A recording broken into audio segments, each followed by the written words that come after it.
Hoy nos adentramos en un territorio en donde la ciencia de la tierra y los misterios del espíritu convergen en una sola voz. En un mundo en el que a menudo se suele separar la fe de la medicina, existen hombres que han dedicado su vida entera en demostrar que el equilibrio del ser humano no se encuentra en un laboratorio, sino en la armonía entre su destino, su carácter y la naturaleza que lo rodea. Nos acompaña una figura cuya trayectoria es un puente vivo entre lo ancestral y lo presente. Él no solo es un babalao, un custodio de la sabiduría milenaria de Ifá, sino también un Onishegun, un médico tradicional que comprende el lenguaje secreto de las plantas y de la medicina ancestral. Su camino no ha sido solo de estudio, sino de devoción, sanando cuerpos a través del conocimiento herbolario y guiando almas a través de los oráculos sagrados. Es un honor recibir hoy a un maestro de la medicina ancestral que viene a compartir con todos nosotros el poder de la tradición y el legado de sus ancestros. Él es Ricardo Hernández Ortiz, Chief Ifá Olafatumbi Osho Bemia Yanaku. Hola, ¿qué tal amigos? ¿Cómo están? Sean bienvenidos al primer episodio del mejor podcast de medicina tradicional, Kiko Ishegun Ibile, traído a todos ustedes por el Instituto de Estudios Esotéricos y Medicinas Indígenas Ahuemolobón y su Academia Ayahuela. Como ya lo vieron en la introducción, el día de hoy nos acompaña la mejor de las personalidades que nos pudiera acompañar en este inicio de proyecto para ayudarnos a entrar de lleno al mundo vasto y bello de la medicina ancestral. Hoy nos acompaña nuestro presidente y fundador, Ricardo Hernández Ortiz, Ifá Olafatumbi Osho Bemia Yanaku. Baba, muchísimas gracias por el tiempo y por la sabiduría que va a depositar en todos nosotros el día de hoy. Para iniciar la plática, Baba, permítame hacerle una pregunta que es básica, es de cajón, pero que nos va a ayudar a empezar la charla. Toda persona que llega a Ifá, Baba, llega por alguna razón. Necesidad, alguna chispa interna, alguna cuestión de herencia quizá. Pero en su caso particular, Baba, ¿qué fue lo que lo hizo darse cuenta que el sacerdocio era su camino y que el tema de la sanación holística era lo que usted deseaba desarrollar en su vida? Bueno, mira, pues como tú bien lo dices, todos tenemos en algún momento un llamado, porque previo a esta vida espiritual, pues todos tuvimos una vida mundana. En mi caso, me desempeñaba yo como servidor público en diversas corporaciones policiales.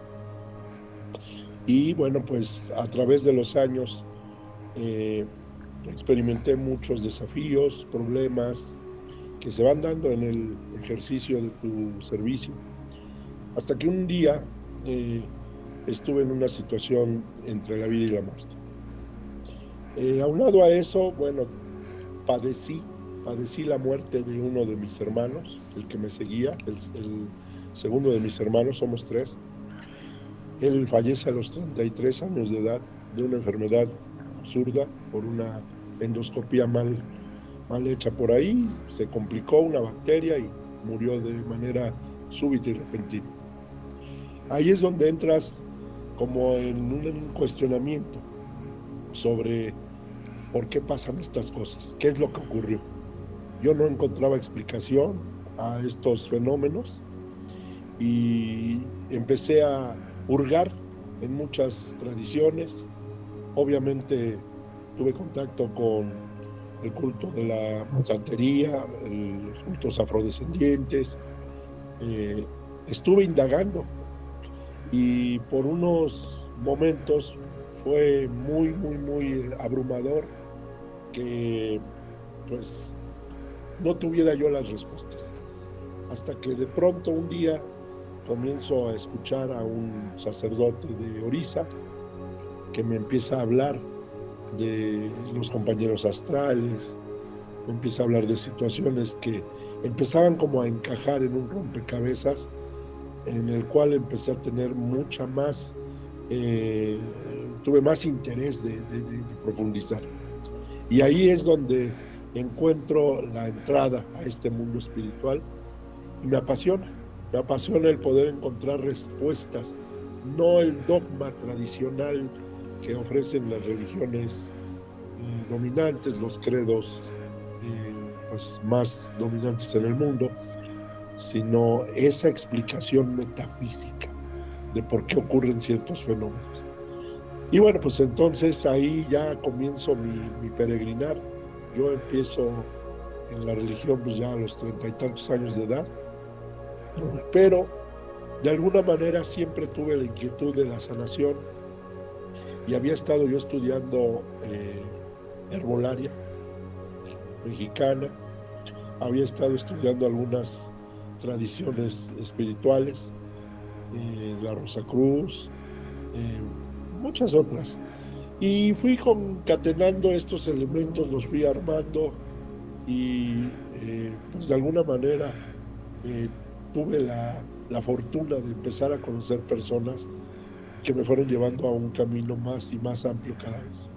Hasta que en 2004 doy el paso definitivo a través de la iniciación y Tenifá con mi olúo Baba Falokun Fatumbi, que me pareció extraordinario en su discurso, en su concepto, en su literatura, en la forma de poder traer el conocimiento yoruba a Occidente y entenderlo de una buena vez a través de ciertos principios que me parecieron bastante claros, fuera de alguna creencia fantástica o de alguna imaginería fuera de lo que nuestra mente y nuestro espíritu puede entender y aceptar como una verdad filosófica, como un sistema filosófico como así va.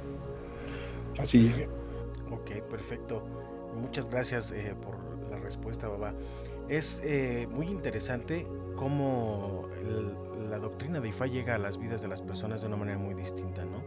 En este caso, usted comenta, ya traía un poquito anteriormente disciplinas esotéricas o disciplinas de conocimiento previas y el interés por la sanación, ¿no? Para poder desarrollar todos estos temas, Baba, se necesita mucha disciplina, pasión por lo que se hace, definitivamente. Pero en el transcurso de este andar, definitivamente todos los que somos estudiantes sabemos que de repente nos cuesta trabajo seguir los consejos de nuestro mayor. Hay cosas que no entendemos de primera instancia. Y la siguiente pregunta, Baba, sería, ¿cuál fue esa lección o ese consejo que a usted más trabajo le costó entender, pero que hoy en día se convirtió ya en el pilar de su práctica y que incluso usted pues da ese consejo a sus estudiantes? Sin duda alguna es la paciencia. La paciencia fue algo que a mí me costó entender, tanto desde la perspectiva del desarrollo que tuvo mi olúo. Y fíjate que ahí entró un tema de cómo nosotros en Occidente estamos muy acostumbrados a que todo sea inmediato, a ese sentido de inmediatez. Y de alguna manera fue como me pude ir quitando esa costumbre de querer que todo sea ya, ahora. Y si ya pagué por esto, lo debo de recibir ahorita. Y si yo hice algún ritual o un sacrificio, quiero ver el resultado inmediatamente. Entonces eso me llevó a entender poco a poco y en algunos viajes a Tierra Yoruba que las cosas no son así, que el mundo no funciona con esa desesperación y esa prisa que tenemos nosotros en Occidente. Entonces, a lo largo del tiempo, he podido comprobar en carne propia que no hay mayor virtud que la paciencia. Si no es hoy, será mañana. Y si no es mañana, será la semana que entra. En mi caso particular, una pregunta que requiere respuesta de algún mentor mío me ha llegado a ocurrir y he tenido la experiencia de que hasta 3-4 meses estoy esperando esa respuesta. Porque son personas que están ocupadas, están haciendo cosas, tienen una vida totalmente enfrascada en la espiritualidad y de pronto esas preguntas pues tienen respuestas, pero no tiene por qué ser inmediato. Y de alguna manera uno quiere estar, babá, no se olvide de mí, babá, le encargo, babá, le recuerdo, y estamos siempre ahí encima. Y un día me dijo un mentor, cada vez que tú me vuelves a recordar esto, yo lo pospongo una semana más. Y le digo, pero ¿por qué me hace eso, babá? Porque te tienes que forjar y tienes que entender que cuando tú dejas de corretearte, las cosas llegan. Así fue. Ok, gran enseñanza, y en Occidente es muy difícil que esto nos cobre sentido de forma pronta, ¿no? ¿A qué cree que se debe esto, Baba? Ese sentido de inmediatez que usted nos comenta, ¿es simple cuestión de idiosincrasia, cultura, o hay algún tema energético o espiritual al respecto? Yo creo que esa idiosincrasia es un mal hábito, es producto del ejercicio inmoderado de la sociedad que siempre nos está buscando apresurar en todo. Entonces, definitivamente sí es un mal concepto que se ha elaborado a partir de que todo tiene que tener rapidez, inmediatez. Vivimos en una sociedad convulsa donde los procesos eh, tienen que ser muy acelerados para lograr una supuesta competitividad. Ser competente en las sociedades occidentales implica hacer las cosas bien y rápido.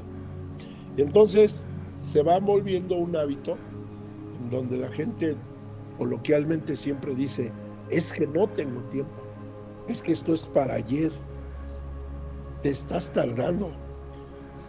Son frases que nos dejan ver que el hombre moderno, el hombre de las comunidades occidentales y de las grandes ciudades, no es dueño de su tiempo. Son dueños de estas personas quienes los emplean y quienes nos someten a un ritmo acelerado de resultados prácticamente. Entonces, creo que es más por ahí. Ok, perfecto. Baba, a lo largo de todos estos años que usted ha desempeñado la labor tanto de sacerdote de Ifá como de sanador holístico, ¿cómo ha evolucionado su concepto propio de sufrimiento humano o de enfermedad o de dolencia humana? ¿Cómo es que usted llega al proceso de estudiar estas partes de sanación y cómo a través del conocimiento que ha adquirido se ha ido reformulando esa concepción que usted tenía sobre este concepto? Bueno, mira, yo creo que a partir de las diversas definiciones que tenemos en los sistemas de tradición, de sanación tradicional, encontramos un común denominador. Lo pueden decir los chinos, lo pueden decir los yorubas, lo pueden decir los mexicas, los andinos, todas las culturas. Hay siempre una constante dentro de los desequilibrios de salud y es el mal manejo de las emociones.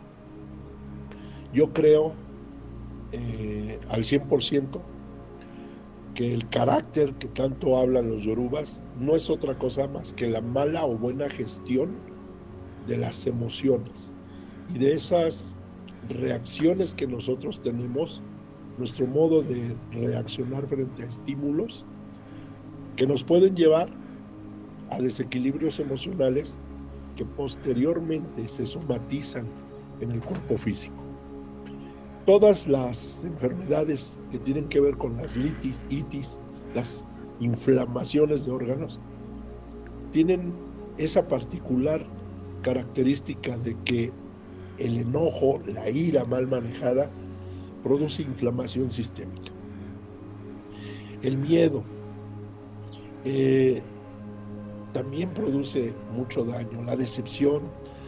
Entonces es una mezcla de muchas situaciones, tanto emocionales como sentimentales, que no son lo mismo, que van originando en el cuerpo físico desajustes. Entonces, yo encontré en la filosofía de Ifá una herramienta muy poderosa. Si nosotros aprendemos a controlar, a gestionar las emociones y no ser controlados por ellas, ya tenemos un primer punto de avance. Entonces, el carácter, como dicen los yorubas, Iwa, se convierte en la piedra angular de todo el desenvolvimiento humano. Un carácter paciente es dueño de su tiempo, es dueño de los procesos. Un carácter gentil es dueño de la empatía a su alrededor. Entonces, yo creo que todo gira alrededor de esto. Y permíteme decirlo, Ifá es un sistema espiritual y filosófico que no te pide, que no te exige entrar en tantos dilemas y en tantos ejercicios de virtudes como otros credos o como otras tradiciones.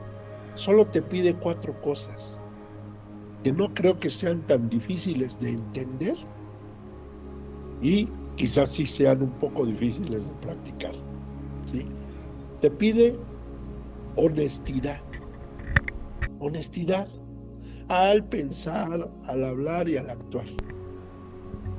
Te pide paciencia. Y la paciencia incluye perseverar, pero también incluye esperar, saber esperar. Te pide, por tercer elemento, humildad.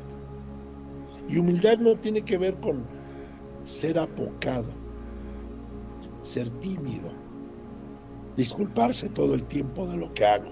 No, la humildad es tratar a todo el mundo con la misma empatía y sentirnos lo suficientemente valiosos para tratar por igual al empoderado, al político, al rico, como al humilde, como a la persona más sencilla que te puedas encontrar en la calle. Y cuarto, te pide tener fe y esperanza. Esperanza en el futuro. Esperanza en que, por muy malas que estén las situaciones que vivimos, siempre va a haber una oportunidad de reparar y mejorar. Eso es lo que te pide. Que no te volques en un pensamiento catastrófico, fatalista y pesimista. Eso creo que es el resumen más importante de los 4 pilares que nos han enseñado nuestros mentores en Tierra del Grupo, sobre los que descansa y reposa Ifá. Como bien comenta Baba, no es tan complicado, sin embargo a la hora de intentar ponerlo en práctica yo creo que ahí muchos padecemos ciertas complicaciones a la hora de tratar de llevar una vida bajo esos preceptos. Baba, me llama la atención, lo que usted comenta básicamente es que la enfermedad es una situación multifactorial, no solamente viene de un solo origen o de una sola fuente. Cuando hay un desajuste en el carácter o en este tipo de situaciones se gesta quizá una enfermedad, pero ¿qué pasa, Baba, con esas enfermedades que vienen predestinadas? ¿Eso es posible? ¿Una persona puede nacer o llegar a la Tierra con alguna enfermedad ya determinada por destino? Si es así, ¿qué es lo que se puede hacer en ese caso, Baba? ¿Ifá nos puede apoyar en la sanación de esta persona o cómo sería el abordaje de una situación de esta índole? Mira, Ifá no tiene un sentido determinista o fatalista. Sin embargo, nos da señales de aquellas probabilidades donde una persona puede desarrollar o no ciertas dolencias. Solo hay que entender que la configuración personal única e individual de cada ser humano tiene potencialidades y vulnerabilidades. El Odu con el que una persona encarna ofrece información sobre ambos aspectos. Pero no quiere decir, por muy buen destino que nos narre o nos profetice el Odu, que eso se va a manifestar sin que yo haga lo que a mí me toca hacer. Y de igual manera, tampoco quiere decir que aquellas cosas negativas, aquellas vulnerabilidades y aquellas probabilidades de vivir algo negativo se vayan a cumplir inexorablemente si yo me pongo a trabajar en aquellos sacrificios, respeto de tabús y medicinas que me puedan ir alejando de esas posibilidades. Entonces, no hay odus buenos ni malos al 100%. No hay destinos mejores unos que otros. Lo que complica las cosas en la tierra es el olvidar a qué venimos. Y cuando llegamos a la tierra, estamos dando palos de ciego, buscando un rumbo. Destino significa saber cuál es mi derrotero final. Y el destino va a estar influenciado definitivamente por el carácter. Por eso dice Ifá, un mal carácter echa a perder el mejor de los destinos. Lo cual se traduce en que no tenemos garantizado el cumplimiento del destino, pero tampoco quiere decir que esté impedido. Es un desafío. Y entre más información tengamos sobre nuestro propio destino, sobre nuestra propia configuración de vida, vamos a podernos mantener alineados. Mira, yo siempre doy un ejemplo. Si tú sales de este puerto en barco, cruzas el mar, el océano, hasta el otro lado del mundo, y tienes claro cuál es tu puerto de llegada, tu derrotero final, dime qué va a impedir que en el trayecto y en la alta mar no te encuentres lluvia, tormenta y tantas calamidades que pudieran ocurrir y que pudieran sacar de trayecto el barco. Está garantizado que vamos a movernos del punto A al punto B en perfecta calma y armonía en el mar. Por supuesto que no. La vida es un desafío y entenderlo significa no amplificar ni dimensionar de manera equivocada los retos, los problemas y los obstáculos que tenemos que enfrentar. Entonces, sí, definitivamente hay personas que van a tener predisposición incluso a nivel genético. Pero eso no significa que inexorablemente va a pasar o va a ocurrir si la persona sabe manejar la información de su propio odu de vida. Perfecto, excelente, Baba. Muy bien, muchas gracias por la respuesta. Baba, a lo largo de toda su trayectoria y de todas las personas con las que usted ha tenido oportunidad de interactuar para apoyarlas en el camino de la sanación, quizá usted tuvo algún caso muy especial, muy específico, ya sea por el desafío que representó en ese momento para usted, o porque quizá las cosas se dieron de una manera muy mágica o de una manera muy repentina, lo que nosotros podríamos decir milagrosamente, por dar un término, sin que se revelaran secretos. Baba, ¿usted nos podría contar de algún caso que tuvo con esta naturaleza en esta trayectoria que usted ha tenido? Bueno, mira, por supuesto que todos mis colegas, compañeros de religión, de tradición, tenemos siempre alguna anécdota, tenemos por supuesto algún caso emblemático o casos que nos marcaron muy, muy profundamente. Y hay casos buenos, afortunados, y hay casos desafortunados. Recuerdo bien un caso, una persona que se consulta conmigo, no recuerdo el odu en este momento, pero había un tabú muy, muy claro. No poder y no debe, dice la persona, no debe montar caballo. Evidentemente, cuando yo le hago la lectura y le digo eso, soltó una carcajada este personaje. Y le digo, mira, yo sé que no montas caballos, no vivimos en un área rural, pero tenemos que entender que Ifá habla en parábolas, usa metáforas, y que muchos de los aspectos del Ifá antiguo se tienen que actualizar al tiempo en el que estamos nosotros desarrollando la consulta.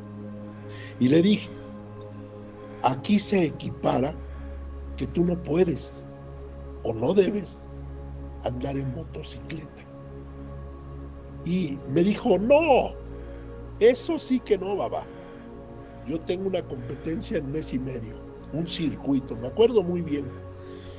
Y dice, de hecho, este fin de semana me voy a ir a comprar mi traje, que trae muchas protecciones y todo. Le digo, mira, yo te digo lo que dice IFA.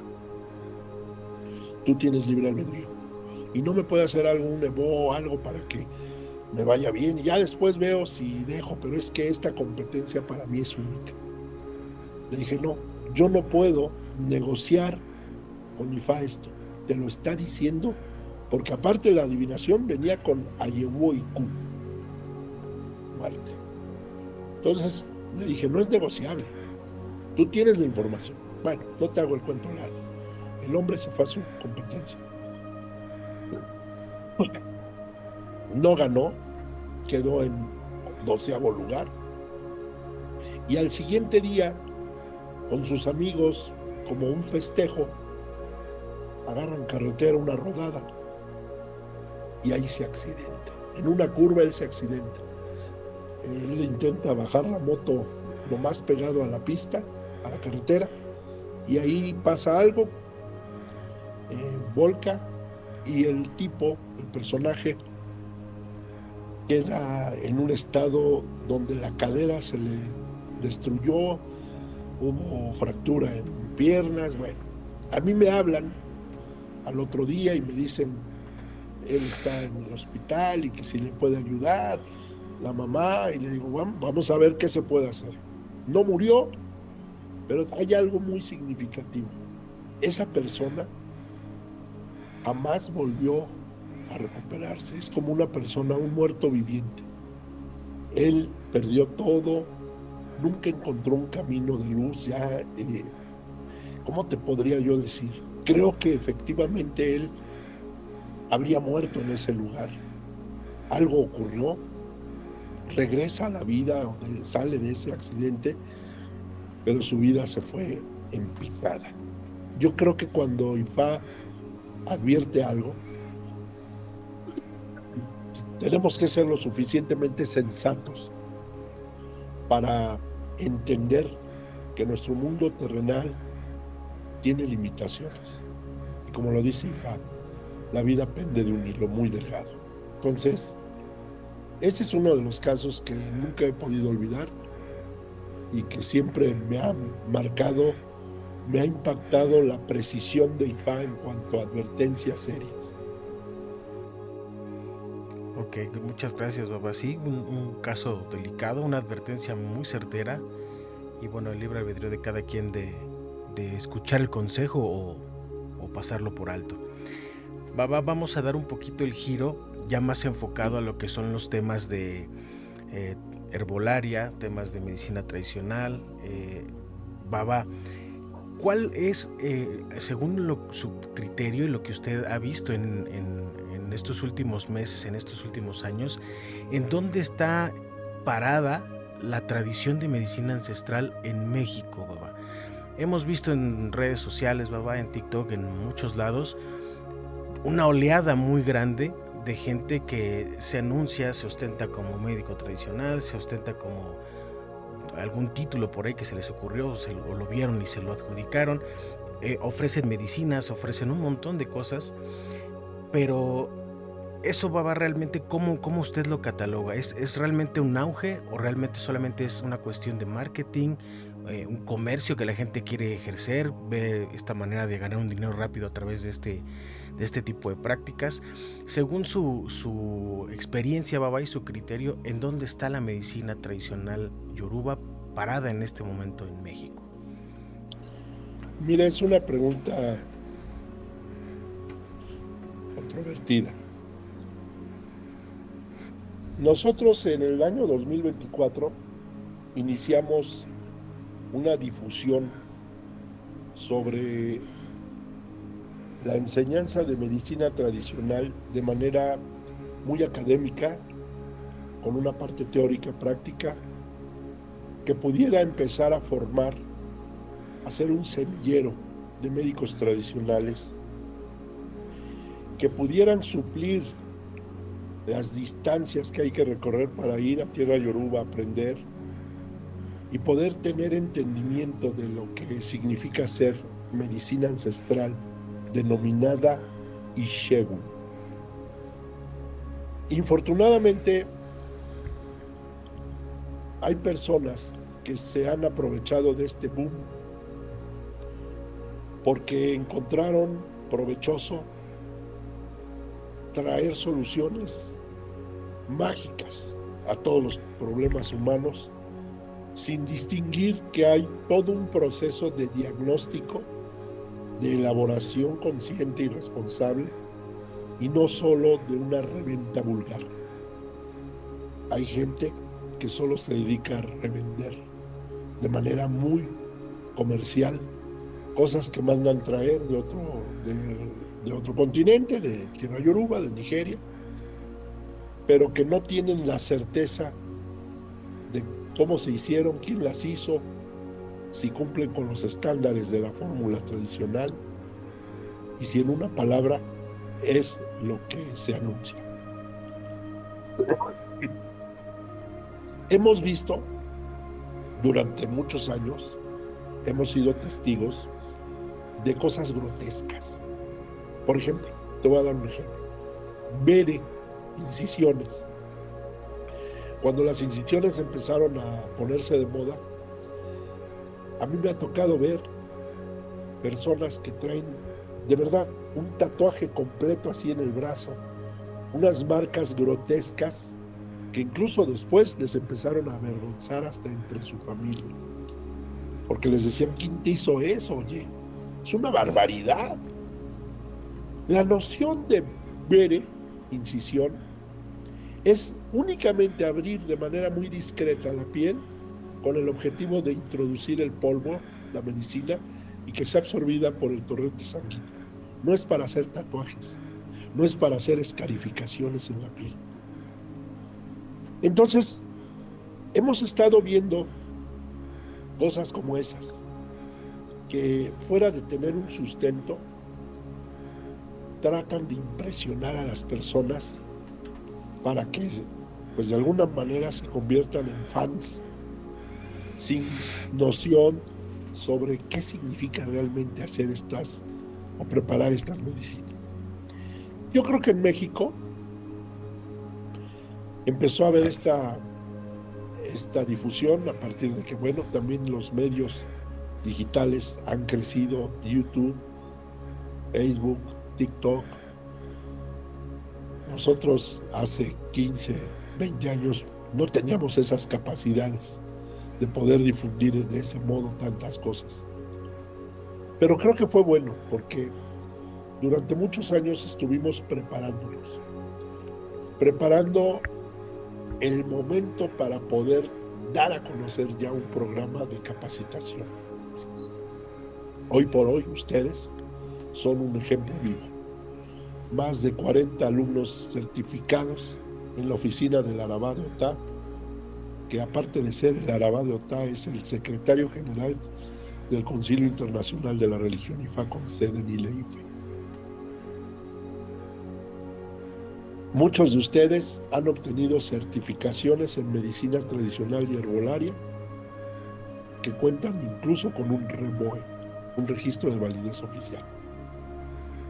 Este trabajo lo comenzamos a hacer muy concienzudamente porque apostamos a la parte de formar a personas con una idiosincrasia diferente, con una supraconciencia en el uso y aprovechamiento de la medicina. Esto, bueno, nos lo permitió también la experiencia que nos dejó haber estado en un programa de medicina tradicional y medicinas alternativas en la Universidad Autónoma Chapingo. Esa apertura que tuvimos ahí para poder impartir el primer diplomado de medicina tradicional africana en México a nivel de una universidad pública, con ese programa de estudio de medicinas alternativas, nos permitió empezar a diseñar el bosquejo de lo que nosotros hoy estamos haciendo. Creo que más allá de lo que se ve en TikTok, sí hay gente que está luchando, se está esforzando por hacer bien las cosas. Creo que México está en una buena oportunidad de hacer las cosas correctas. Tenemos también el apoyo de ICIOS, Congreso Internacional de la Espiritualidad de IFAORISA. Tenemos el apoyo de los líderes tanto en Nigeria como en México. Y un servidor pues es parte de ICIOS en México. Soy líder nacional de Ishegu y de buenas prácticas. Elaboramos un manual a disposición de toda la gente de buenas prácticas para ICIOS, para que la gente pueda echarle un ojo y revisar lo que es correcto y lo que no es correcto. Se ha hablado mucho ya de la función del babalao o del babalorisa y de los límites que debe tener su conducta frente a sus fervorosos. La prueba inequívoca de lo que está pasando en México es que todo el mundo tiene interés en medicina. Y eso es bueno, lo aplaudimos. Solo hay un detalle, que la gente debe empezar a entender cómo funciona esta alternativa. Es derecho de los pacientes, y eso es un decálogo universal, conocer la terapia alternativa a la que le van a poner fe y esperanza. No se trata de creer a ciegas. El médico tradicional debe tener los elementos de convicción y de comunicación suficientes para que la gente sepa qué es lo que hace. Pero ¿cómo puede hacer eso alguien que manda a traer polvos de tierra yoruba, que no sabe quién los hizo, si son carbón con sal, que no tiene la certeza de lo que está vendiendo y que lo aplica sin el conocimiento profundo que todas estas medicinas poseen como secretos para su aplicación? Hemos visto barrabasadas, por ejemplo, las incisiones a una mujer son 7. Hemos visto a hombres recibir 7 incisiones. Y hemos visto al revés, a mujeres a las que les ponen 9 incisiones. Hemos visto, y tengo casos documentados, de personas a las que les pusieron una medicina en la cabeza mal puesta y esa persona terminó en prisión. Hemos visto personas a las que les vendieron la idea de impunidad para poder obrar delitos, actividades ilícitas, que tan pronto utilizaron esas medicinas, terminaron presos. Entonces, hay mucha falacia y hay muchas cosas que aclararle a la gente para que no caigan en manos de estafadores, de improvisados. Y yo doy un consejo, me adelanto si se me permite. Quien te ofrece algo, es que hoy en día la gente tiene derecho a saber. Quizás antes no. ¿Cuánta gente ha caído en manos, por ejemplo, de cirujanos plásticos patito? ¿Cuánta gente ha quedado en el quirófano por personas que ni siquiera estaban tituladas? Me acabo de enterar de un caso de una mujer que era administrativa de una clínica estética y que empezó a inyectarle a los pacientes por fuera agua en vez del medicamento que hace que se inhiba el apetito. Y se ostentaba ya como doctora. Lo mismo pasa aquí. Las personas tienen el derecho de saber ¿y de dónde saliste? ¿Quién eres? ¿Quién te formó? Porque es muy fácil bajar libros de internet, de script, acumular textos, intercambiarlos. Es muy sencillo. Elaborar una fórmula, pues es como una receta para muchos, ¿no? Pero ¿qué hay detrás de todo eso? ¿Cuáles son las tabús o abominaciones? ¿Cuáles son sus secretos? ¿Cuáles son sus recomendaciones de uso? Perdón. Entonces, Sí es importante que hoy la gente le diga al médico tradicional: Baba, ¿dónde estudiaste? ¿Quién se hace responsable de lo que tú hoy haces?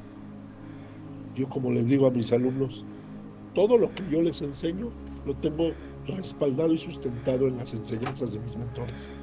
Mis mentores saben que yo enseño, que este es mi trabajo. Y yo estoy sólidamente parado detrás de cada uno de mis alumnos en todos esos procesos de aprendizaje que han tenido aquí. Y eso es muy importante, porque aquí les damos un nombre de tradición en Ishegun, les damos sus constancias, les damos documentación y evidencia de que no son improvisados, de que tuvieron un proceso de formación. Hoy por hoy los estudiantes más avanzados de nuestra academia ya tienen con nosotros 2 años. 2 años, se dice fácil, pero son 2 años de conocimiento ininterrumpido, porque todos los meses estamos aprendiendo cosas nuevas. Imagínate el contenido que tenemos, que no les repetimos nada, no es refritos de refritos, son conocimientos nuevos en 2 años, y lo que nos falta primeramente, IFA. Entonces, sí es importante que la gente, papelito habla. Hoy por hoy, eso es válido, porque también ustedes como alumnos tienen el derecho a saber de dónde procede esta información. Y creo que eso es lo que estamos haciendo, y creo que la medicina en México va por buen rumbo, a pesar de aquellas minorías que todavía andan ahí hurgando, pues solo por fines comerciales. Así es, Baba. Esa parte de lo que acaba de comentar sobre el papelito habla, también resulta ser un tema un poquito complicado, porque hay muchas personas todavía que se resisten a darle el crédito a ese tipo de aval físico mediante un certificado, mediante un documento, partiendo de la idea de que esto es una tradición ancestral y esta es una tradición que es de oído a boca y que no se puede tomar como si fuera a meterte a la universidad para darte tu papel o tu cédula, ¿no? Sin embargo, Baba, creo que, y usted nos lo comenta muy seguido, la única persona que va a tener temor de decir en dónde aprendió o de mostrar el papel de dónde viene el conocimiento es el que no está preparado o el que se inventa las cosas, ¿no?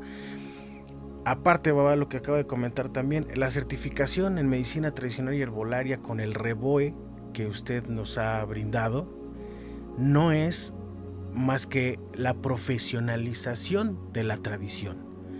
Y eso, Baba, aquí en México no hay quien más lo haga, más que Ahuimolobón, más que Ayahuela, y como siempre toda la vida usted siendo pionero, Baba, de estos temas de la medicina y de la herbolaria. Baba, déjeme hacerle otra pregunta que viene en relación con lo que nos contaba sobre esos detalles finos a la hora de elaborar una medicina o de entrar en contacto con las hierbas que forman parte de las fórmulas magistrales de la medicina. Una persona, como usted comenta, al ser revendedora de medicina, pues obviamente solo adquiere el producto y no tiene más conocimiento. Pero qué tan importante es, Baba, que el Onishegun genere una conexión o una relación íntima o cercana con la planta o con el mineral o con el material que se va a utilizar para que la medicina funcione realmente. ¿Es necesaria esa conexión? ¿Es necesaria ese intercambio energético entre el Onishegun y el material? Mira, ese es el punto medular de lo que nosotros llamamos adquirir supraconciencia. Un médico tradicional en tierra yoruba nace, crece y muere en un entorno donde la espiritualidad no es una opción, es lo que hay. No es una elección, es en lo que se vive. El problema es que la gente que vive en Occidente y que no ha visitado tierra yoruba no puede tener autoridad moral para hablar u opinar. Te voy a explicar algo para que todo el auditorio tenga esta noción firme. Hacer medicina no significa sumar A más B más C, quemar, moler, triturar, mezclar con jabón y voilà, toma tu jabón. Eso no es hacer medicina. Es cualquier otra cosa menos hacer medicina.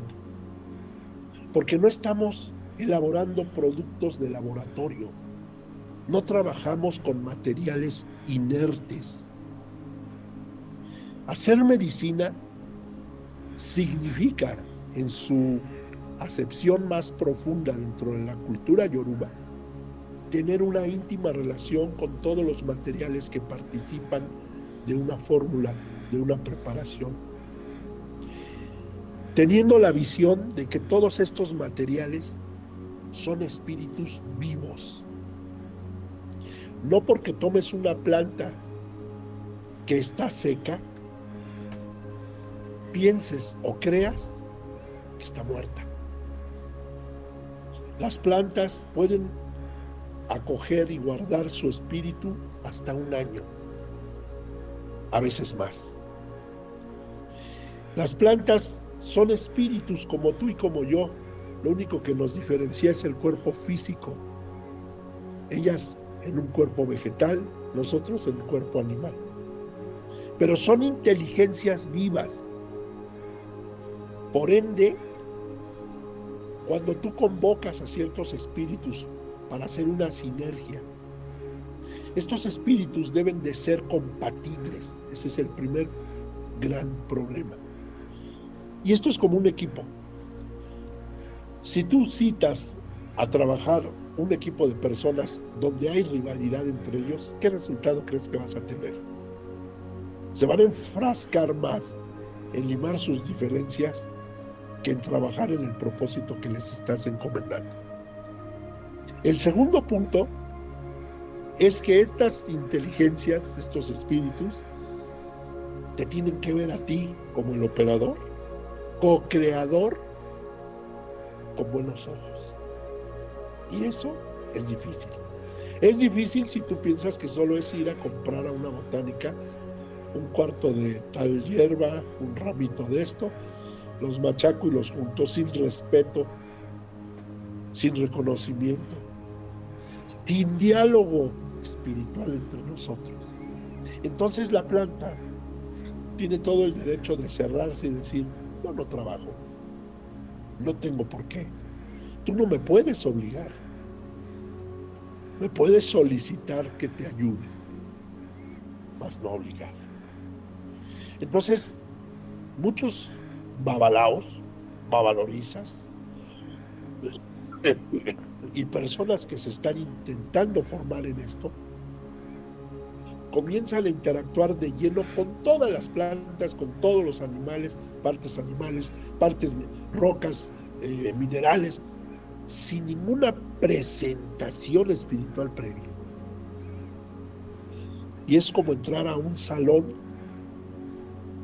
donde hay, no sé, 500 personas, y donde tú llegas y les dices: tú y tú, vengan para acá, vamos a hacer esto. ¿Y como de parte de quién? Si tú no tienes la empatía de los espíritus de la naturaleza, generalmente tu medicina no va a servir. Por esa razón, existe una medicina previa al ejercicio de todo lo que he aprendido, denominada Ayegu, que es la medicina que me va a poner en la mejor sintonía y empatía con los espíritus de las plantas. Entonces, el hacer medicina va más allá de ligar materiales, juntar materiales. Es todo un arte, conocer las peculiaridades de cada planta, las antipatías entre ellas y las simpatías entre ellas, para poder mezclar las cosas adecuadamente. Por eso nace en la tradición, en las tradiciones indígenas del mundo, nacen aquellas fórmulas magistrales que se convierten en íconos y emblemas del trabajo del herbolario, y que son medicinas comprobadas, que se heredan de generación en generación, porque han comprobado que esa dosis, esa sinergia, esa propuesta es eficaz. Alterar las cosas que están enmarcadas dentro de una tradición altera también los resultados. Por eso vemos que muchos colegas fracasan. De pronto sustituyen una cosa,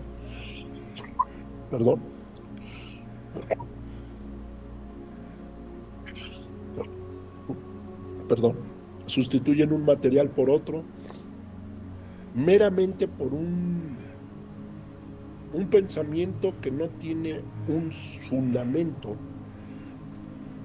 que me pueda autentificar que ese cambio tendrá el resultado esperado. Entonces, sí es importante entender esa parte. No es que la gente no pueda intentarlo, es que lo debe de hacer con la tutela de alguien que sepa. Eso es todo. Este no es un camino de hágalo usted mismo. Exactamente, como usted nos lo ha enseñado, no porque leamos un libro que hable sobre natación quiere decir que vamos a saber nadar, ¿no? No porque leemos un libro de recetas vamos a saber cocinar. Lo mismo pasa con la medicina ancestral, ¿no? Todo tiene que venir de un mayor que nos presente con las espiritualidades que vamos a manejar para que nos reconozcan y pueda tener un efecto o el verdadero efecto que uno busca con las medicinas. Muy bien, Baba. En este sentido, al ser la medicina ancestral un legado que es de transmisión oral, y pese a que estamos en la era digital, Baba, ¿usted considera que hay algún reto importante para que en estas eras de información y del conocimiento y de las eras digitales la tradición oral se vea amenazada o se ve afectada en algún punto? ¿Usted cree que la era digital puede destruir la tradición oral? No destruye, fortalece. Mira, lo que destruye a la tradición oral, lo tengo que decir, es la gente traidora. Es la gente con pocos valores. La gente deshonesta, la gente desleal. Es lo que destruye las tradiciones orales. Y mira, no te tienes que ir muy lejos. O sea, el fenómeno de la destrucción de la oralidad es más antiguo que la propia era digital. Siempre ha habido traidores. Si tú recuerdas la historia de muchas fraternidades esotéricas y ocultistas, te vas a dar cuenta de que siempre hubo un traidor que permitió que salieran los secretos. La supervivencia de las tradiciones orales corre a cargo de cada uno de los individuos que conforman un grupo determinado o una fraternidad determinada. Dentro de la cultura yoruba, la tradición Ishegun de herbolarios exige honor, exige que te conviertas en un custodio del conocimiento, no en un vulgar comerciante. Porque lo he dicho en muchos foros, cuando lo tradicional se ventila indiscriminadamente, sin el respeto al principio de secrecía, se torna popular. Y lo popular no es de ninguna manera tradicional. Lo popular es como el teléfono descompuesto. Es la recomendación burda, vaga, de algo que salió del círculo íntimo y se tergiversó con el tiempo. La tradición oral se puede robustecer con la era digital. Lo que debemos hacer es que permanezca intacto el juramento solemne de no exponer los secretos públicamente. Dime lo que hacen muchos hoy en TikTok. Receta para hacer pozole, receta de imule, receta de esto. A eso se le llama ser un traidor de la tradición. Como los que están ventilando lo que pasa en el cuarto de santo, en el Igbodú de Ifá. Todos los que están ventilando esos secretos son traidores a su tradición. El hecho de querer demostrar cuánto sé a partir de la revelación de supuestos secretos para que todo mundo de manera indiscriminada, con la potestad o no iniciática de saberlo, me hace ventilarlos en público, me convierte en un traidor de la tradición. No hay otro nombre. La era digital no es enemiga de nadie. Es lo que hace el hombre con la tecnología. Y eso está en Ogunda Meiji. El avance de la tecnología no es bueno ni malo. Es la intención del hombre con lo que construye y destruye lo que determina las cosas. Así es, Baba. Excelente, excelente respuesta, y abordando un tema que quizá a mucha gente no le gusta, pero así es la verdad incomoda, y pues a quien le picó que se rasquen, dicen por ahí, ¿no? Mira, a ver, los yorubas hoy por hoy están haciendo seminarios, workshops en internet. Hoy ellos ya vieron el valor que tiene acortar distancias. Mira, en el año 2004 y un par de años antes, había una presencia muy incipiente del tradicionalismo en México. No se hablaba de eso. Y comenzaron los yorubas, Baba Wanda Bímbola, Baba Ifak Benushola Tandá, Baba Xolacba de Popola, comenzaron a hacer viajes a América. No había otra. Si querías aprender Ifá, conocer un poco más del tradicionalismo, recibir alguna ceremonia, algo, tenías que esperar a que ellos viajaran. Con el tiempo, esto se fue puliendo. Ellos fueron entendiendo que se acortan distancias. Hoy tú puedes disfrutar de una ponencia de Baba Popola en internet, de Baba Wanda Bímbola. Y el límite lo ponen ellos. Cada quien pone sus límites. ¿Qué puede hablar y no hablar? Baba Elebuibón, por ejemplo. Tenemos muchos ejemplos de grandes mentores yorubas que hoy por hoy usan la tecnología, porque sería anacrónico no hacerlo. Entonces, yo no le veo nada de malo.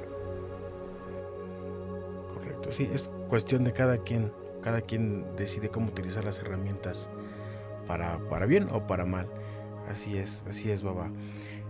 Baba, ¿cuál cree usted que sería ese consejo, Baba, general, universal, por decirlo de alguna manera, que usted pudiera dar tanto a sus estudiantes como a las personas que están escuchando este podcast, que quizá no tienen o no están tan adentradas en el argot de la medicina tradicional y solo tienen un poco de conocimiento al respecto? ¿Algún consejo o algún principio que usted nos pudiera compartir para poder guardar ese equilibrio que comentábamos hace unos instantes sobre el carácter y demás componentes de nuestra vida, para evitar ser víctimas de alguna enfermedad, de alguna dolencia, tanto física como espiritual, Baba? ¿Cuál sería ese consejo que usted pudiera darnos? Vivir sano. Y vivir sano significa pensar, hablar y obrar de manera sana. Sano significa no albergar malos pensamientos, comportarnos de la mejor manera posible, tanto con nosotros mismos como con los demás. En definitiva, de todos modos, vamos a enfrentar obstáculos. Vamos a enfrentar situaciones desafiantes del entorno, de la propia naturaleza. Prueba de ello lo vimos cuando fue COVID, año 2020, 2019-2020. En lo particular, a mí me dio 3 veces COVID. ¿sí? Eh, de hecho, tengo un ensayo por ahí que habla de por qué, cómo explica IFA esta pandemia. Hicimos ese pequeño ensayo, un librito. Muy buen ensayo, Baba. Pandemia o Pandemonium, si no estoy mal. Es correcto. Mejor te acuerdas tú que yo. Excelente trabajo el que hizo Pandemia, ahí, Baba. pandemonio. Ahí te das cuenta de que a pesar de que tú seas una buena persona, a pesar de que tú hagas lo correcto, o a pesar de que seas un canalla, la vida es como es. Y la naturaleza no selecciona a veces por esas cualidades o defectos. A mí me dio, te repito, 3 veces COVID. Y gracias a Dios aquí estoy. ¿Tuve miedo? Nunca tuve miedo. Mira, hay gente que teme mucho los temblores. A mí no me dan miedo. Pero hay otras cosas que me dan miedo. Claro que sí. Todos tenemos alguna fobia, algún miedo, algún anclaje en el pasado, en tu memoria. Pero yo tenía la certeza, bajo la guía de IFA, de que no iba a morir por el COVID. Y va a sonar muy loco lo que te voy a decir, pero en los días más álgidos de la enfermedad, de la infección, yo dejaba empapada la cama, como si me hubiera orinado en la cama, del sudor que me producían los altibajos de temperatura. Y yo ya sabía que a las 6 de la tarde, así como un reloj, venía el dolor de cuerpo, la fiebre se me subía, esa sensación de que los huesos se me iban a romper. Fue muy duro, porque fue la primera cepa de COVID la que me dio.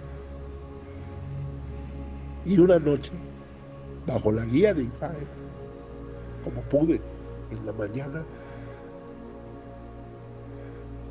me dijo IFA, habla con el virus. Tú puedes reírte, pero esa noche yo hablé con el virus. Y le dije, yo no te voy a atacar. Estás dentro de mí. Yo te suplico gentilmente que me dejes en paz. Mira, no es que me escuche mis palabras, es que son entes vivos, inteligencias espirituales vivas. Un virus es algo vivo, te guste o no. Y todos somos capaces de recibir y percibir frecuencias. Yo le hablé desde la frecuencia del amor, de la resignación, de la aceptación, de que soy finito, de que estaba en sus manos. Y te puedo decir algo. Al siguiente día mis síntomas empezaron a reducirse. No sé si fue coincidencia, si fue el ciclo que tiene el virus, no lo sé. A los 3 días después de esa plática, yo entré en franca recuperación y convalecencia. Y me sentí agradecido. Mira, lo que mueve el mundo es la frecuencia con la que tú te muevas. Todo tiene que ver con la frecuencia que tú desarrollas y produces. Si tú desarrollas miedo, envidia, ira, enojo, tristeza, indiferencia,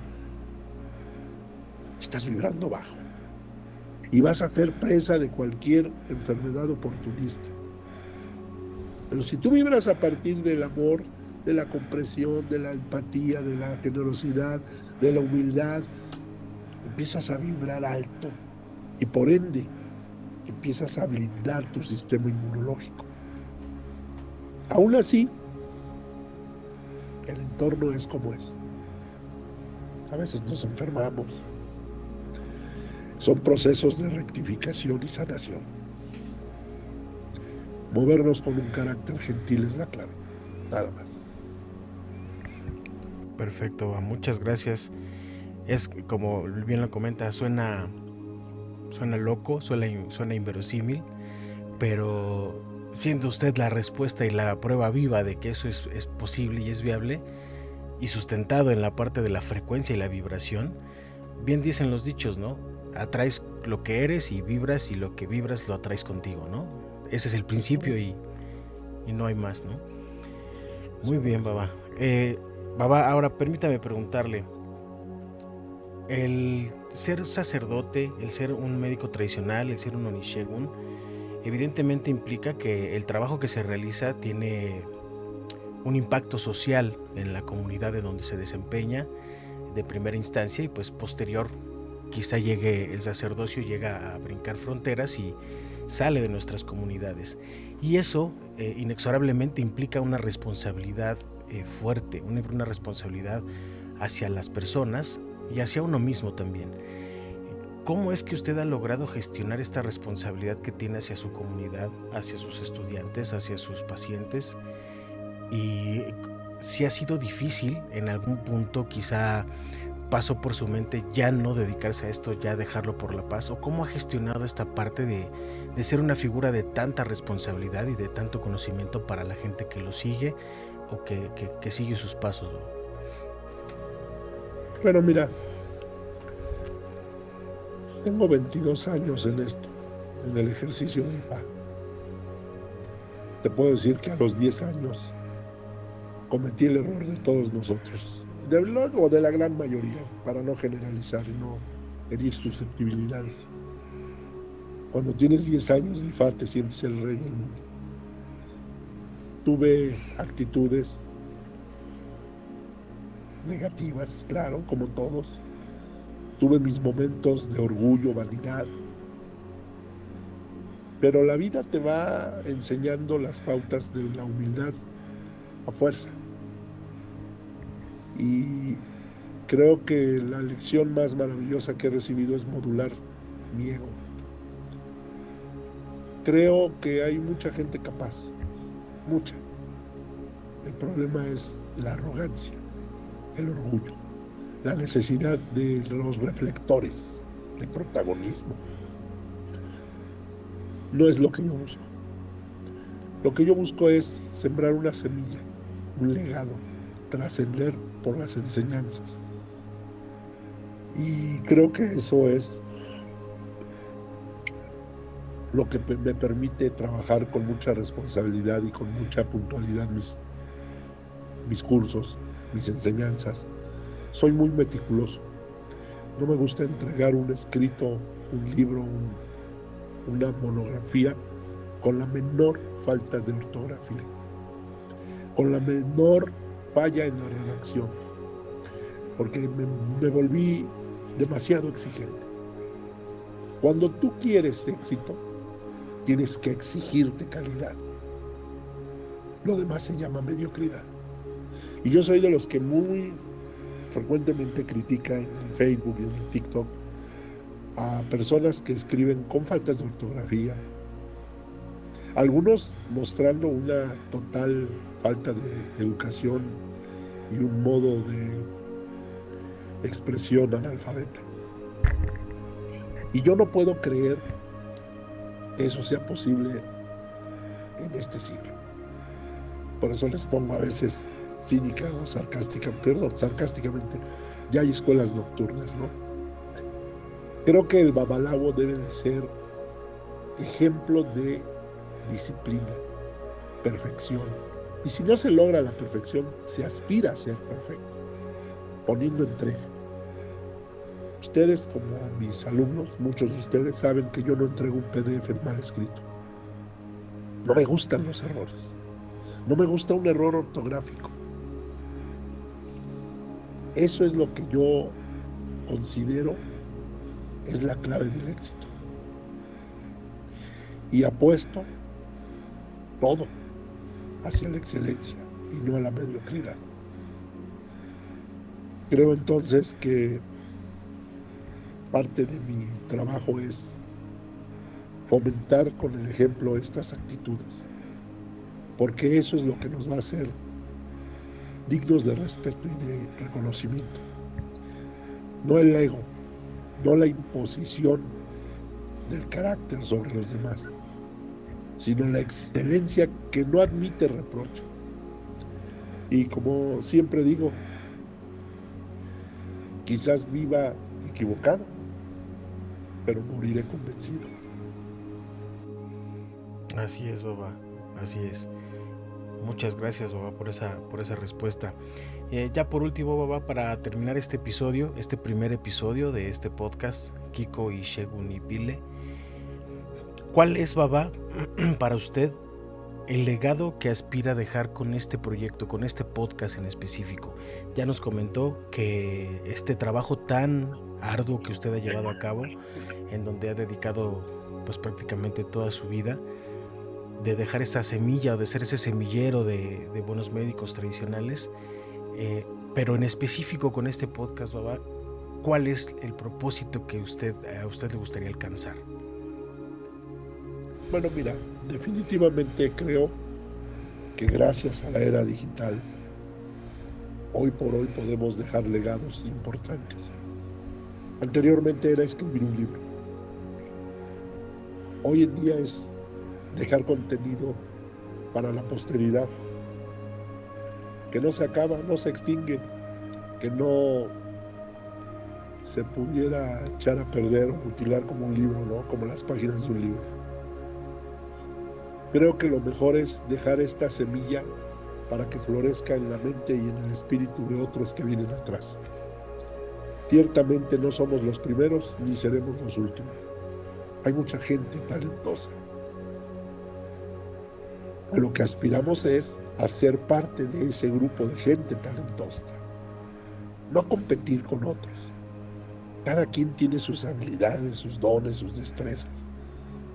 Sino a ser parte de un grupo de personas que proporcionan un elemento de cambio en el mundo. A mí me gustaría mucho dejar todos estos legados escritos, y lo he hecho. Tengo ahí alguna literatura que he tratado de ir haciendo con todos nuestros alumnos. Ahorita estoy trabajando en unas guías de cómo identificar los síndromes que se presentan en la vida de los seres humanos. Por ejemplo, Amubo, que hoy lo vimos en una clase, Amubo, el síndrome donde las personas tan pronto obtienen una bendición, un favor, lo pierden casi de inmediato. Y es ese desencanto de que lo tuve y lo perdí, se me fue. Y se va convirtiendo en un síndrome, en un conjunto de síntomas recurrentes en la vida de una persona. Entonces estamos haciendo las guías para identificar el síndrome, las posibles medicinas y la línea de aplicación para que no haya falla en cuanto a tu diagnóstico y lo que tú vas a aplicar como remedio. Este trabajo lo estoy haciendo con la ayuda de uno de mis mentores. Tengo 5 mentores en tierra yoruba con los que trabajo desde hace más de 15 años. Y uno de ellos con el que estoy trabajando me dice, wow, esto es fantástico, dice, porque le estás dando a las personas, a los estudiantes, una herramienta que nosotros la tenemos intuitivamente y como producto de que tenemos llena la cabeza de medicinas y de situaciones que vamos sorteando en el día a día, pero tú estás estructurando, y darle estructura significa dar coherencia y dar eficacia. Entonces, lo que estamos tratando de hacer es que se combine la parte práctica, la parte intuitiva, pero con una parte totalmente académica. Ese es nuestro trabajo. Entonces, este podcast tiene como finalidad dar a conocer quiénes somos. Porque en el camino te voy a decir algo. No somos moneditas de oro. ¿Tenemos detractores? Por supuesto. ¿Haters? Por supuesto. ¿Antagonistas? Por supuesto que tenemos. Pero también tenemos personas a las que les interesa lo que hacemos, que están satisfechas con lo que reciben en nuestros cursos, en nuestros seminarios, en nuestras clases. Con eso me quedo. Con eso me basta. Lo demás es lo de menos. Es parte de lo que hay en el mundo. Con lo que tienes que aprender a trabajar. No pelear con ellos. Simplemente seguir adelante. Por eso bien dicen, ¿no? Cuando le dice Sancho Panza al Quijote, ¿no? Los perros ladran. Bueno, pues señal que andamos. Pues siempre que trabajas bien, va a haber voces que calumnien, que critiquen, que deprecien, que intenten sabotear lo que estás haciendo. Ese es el objetivo de este podcast. Muy bien, Baba, muchísimas gracias. Pues este es el primer episodio de muchos más. Esperamos poder llegar a la gente que necesita escuchar de esta información. Esperemos que la intención que usted bien ha comentado sea cumplida, y que primeramente Ayagumale o Lodumare permita que este proyecto sea fructífero y que sea de bien para todas las personas que lo escuchan. Y pues esperemos seguir haciendo este tipo de trabajo para que la gente conozca y sepa que hay personas dedicadas en cuerpo y alma a estos temas, y que pueden acudir a personas realmente bien preparadas y bien estudiadas en estos menesteres, y no simplemente en personas improvisadas que van a buscar pues llevar agua a su molino, como usted bien nos lo ha dicho muchas veces, ¿no? Le agradezco mucho, Baba, el tiempo que nos ha dedicado, le agradezco mucho las enseñanzas que nos ha brindado, y le agradezco mucho, Baba, poder compartir con usted no solo este podcast, sino tanto y tanto conocimiento que me ha brindado a mí como su estudiante, y yo creo que hablo por todos los que estamos en la academia. Le agradecemos mucho por la oportunidad, y pues nos vemos pronto, Baba, en un próximo episodio que esperamos también ayude mucho a la gente que lo escucha, Baba. Muchas gracias. Gracias y Fasheum, y gracias por tu atención. Gracias. Buenas Baba. noches.